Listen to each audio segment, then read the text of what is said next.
بسم اللہ الرحمن الرحیم۔ اسی ویڈیو کا دوسرا حصہ ملاحظہ فرمائیں۔ اہل مکہ اور مدینہ نے آپ کو کوفہ جانے سے باز رکھنے کے لیے پوری کوششیں کیں، کیونکہ کوفیوں کا سابقہ غدارانہ طرز عمل ان کے سامنے تھا۔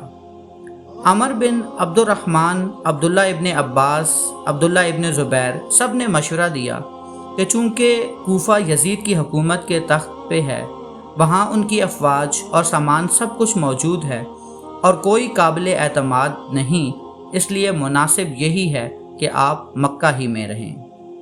عبداللہ ابن زبیر نے تجویز کیا کہ آپ مکہ میں رہ کر اپنی خلافت کی جد و جہد کریں، ہم سب آپ کی مدد کریں گے۔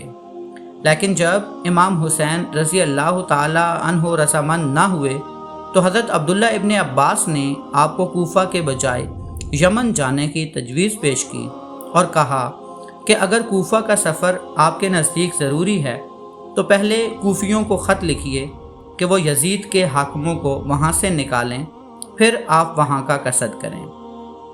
لیکن امام حسین علیہ السلام نے کہا کہ اے ابن عمر، میں جانتا ہوں کہ تم میرے خیر خواہ ہو، لیکن میں عزم کر چکا ہوں۔ اس پر عبداللہ ابن عباس نے کہا کہ اگر آپ نہیں مانتے تو کم از کم اہل و عیال کو ساتھ نہ لے جائیے، مجھے ڈر ہے کہ عثمان کی طرح آپ بھی بال بچوں کے سامنے ذبح کیے جائیں گے۔ لیکن ان تمام تر ترغیبات کے باوجود امام حسین علیہ السلام اپنے فیصلے پر قائم رہے اور بالآخر 3 ذوالحج 60 ہجری کو مکہ معظمہ سے کوفہ کے لیے چل پڑے۔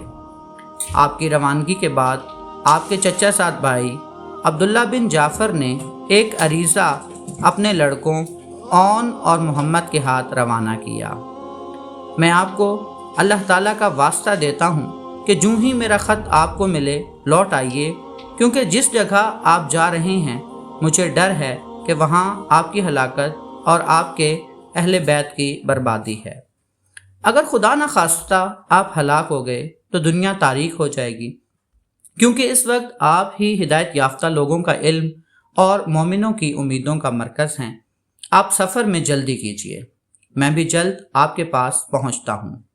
حضرت عبداللہ بن جعفر عمر بن سعد حاکم مکہ کا سفارشی خط لے کر امام حسین علیہ السلام سے ملے اور انہیں بتایا کہ کوفہ کے لوگوں پر اعتماد مناسب نہیں۔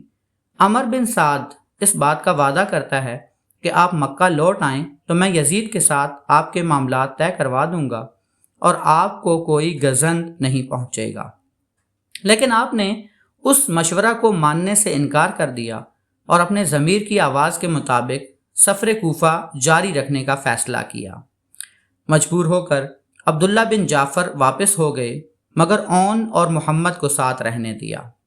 راستے میں مشہور شاعر فرزوق آپ سے ملا اور حضرت امام حسین سے عرض کی، لوگوں کے دل آپ کے ساتھ ہیں اور تلواریں بنی امیہ کے ساتھ۔ قضائے الہی آسمان سے اتری ہے اور اللہ تعالیٰ جو چاہتا ہے کرتا ہے۔ لیکن آپ نے اس کے باوجود سفر کو بدستور جاری رکھا۔ ابن زیاد کے حکم سے پولیس کے افسر حسین بن نمیر نے قادسیہ سے جبل لال تک سواروں کو مقرر کر دیا اور تمام اہم راستوں کی ناکہ بندی کر دی۔ امام حسین کے قاصد قیس کو ابن زیاد کے آدمیوں نے گرفتار کر کے قتل کر دیا۔ جب آپ بطن رملہ سے آگے بڑھے تو انہیں عبداللہ بن مطیع ملے۔ انہوں نے آپ کو آگے جانے سے روکا۔ محمد بن اشعث کے بھیجے ہوئے قاصد نے آپ کو مقام صالبیہ پر مسلم بن عقیل کے قتل کی خبر دی۔ اب آپ سفر کوفہ کے بارے میں متردد ہوئے۔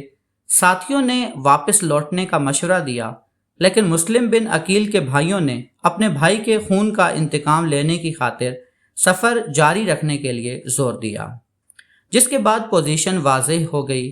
آپ کے ساتھ دوران میں سفر بہت سے بدوی شامل ہو چکے تھے۔ آپ نے ان سب کو جمع کیا اور فرمایا، جو لوگ واپس جانا چاہیں انہیں اجازت ہے۔ چنانچہ سوائے ان جان نثاروں کے جو مدینہ سے آپ کے ساتھ آئے تھے، سب ساتھ چھوڑ گئے۔ ابن زیاد نے امام حسین علیہ السلام کی پیش قدمی روکنے کے لیے حر بن یزید تمیمی کو روانہ کیا۔ ذمی میں حشم کے مقام پر آپ سے اس کی ملاقات ہوئی۔ امام حسین علیہ الصلوۃ والسلام نے اسے کوفیوں کے خطوط کے 2 تھیلے منگوا کر دکھائے اور کہا، اب آپ لوگوں کی رائے بدل گئی ہے تو میں واپس جانے کے لیے تیار ہوں۔ لیکن حر نے کہا، ہمیں تو آپ کو گرفتار کرنے کا حکم ہے۔ چنانچہ امام حسین علیہ الصلوۃ والسلام نے اپنا سفر کوفہ جاری رکھا۔ آپ نے مقام بیضہ پر خطبہ ارشاد فرمایا، جس میں اپنے مقاصد کی وضاحت آپ نے کچھ اس طرح فرمائی۔ لوگو، رسول اللہ صلی اللہ تعالی علیہ وآلہ وسلم نے فرمایا ہے کہ جس نے ظالم، محرمات الہی کے حلال کرنے والے، خدا کا عہد توڑنے والے، خدا اور رسول کی مخالفت اور خدا کے بندوں پر گناہ اور زیادتی کے ساتھ حکومت کرنے والے بادشاہ کو دیکھا اور قول و فعل کے ذریعے سے غیرت کا اظہار نہ کیا، تو خدا کا حق ہے اس شخص کو اس بادشاہ کے ساتھ دوزخ میں داخل کر دے۔ لوگو، خبردار ہو جاؤ، ان لوگوں نے شیطان کی اطاعت اختیار کی اور رحمان کی اطاعت چھوڑ دی ہے، ملک میں فساد پھیلایا ہے، حدود الہی کو معطل کر دیا ہے، مال غنیمت میں اپنا حصہ زیادہ لیتے ہیں، خدا کی حرام کی ہوئی چیزوں کو حلال اور حلال کی ہوئی چیزوں کو حرام کر دیا ہے، اس لیے مجھ کو غیرت میں آنے کا زیادہ حق۔